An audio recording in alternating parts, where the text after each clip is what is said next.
ស្រុកលីស្រែលីម៉ែលីពុកអើយតាមបីថ្ងៃមុខក្រែងរូធូធី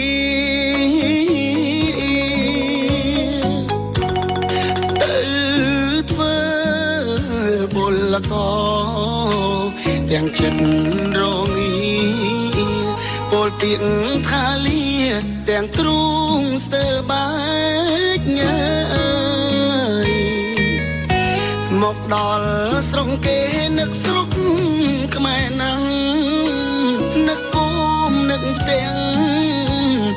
ដេកខោទឹកភ្នែកកាងារធ្ងន់ស្រាលខំមិនអល់ឯងព្រោះចង់ឃើញស្អែកជួបជុំគ្រួសារនៅលើលោកនេះអ្នកណាចង់ក្រចង់រួត្រដោវេទនាខ្លោចផ្សា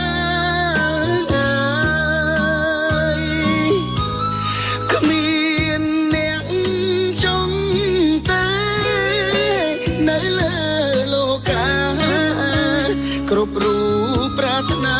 តែចង់មានបានជីវិតអ្នកក្រធ្វើពលក៏គេអ្នកមានតែងតែរួនៅសុខសាន្តចង់គិតក្រណាស់ចង់ស្គាល់មានបានវាសនាជួយច្រើនបំណងខ្ញុំផងអើយ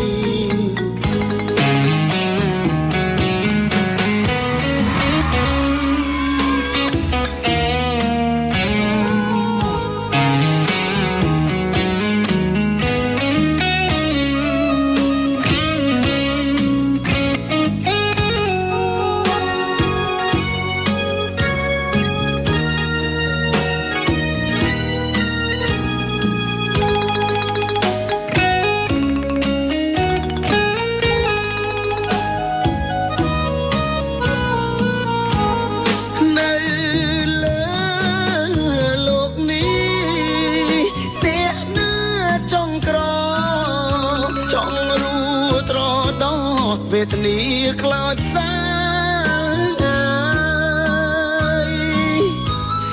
គ្មានអ្នក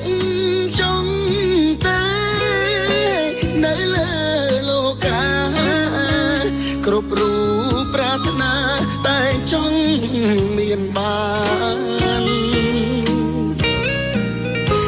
ជីវិតអ្នកក្រធ្វើពលក៏គេអ្នកមានតែងតែរួនៅសុខសាន្តចង់កិច្ចក្រណាស់ចង់ស្គាល់មានបានវាសនាជួយច្រើនបំណងខ្ញុំផង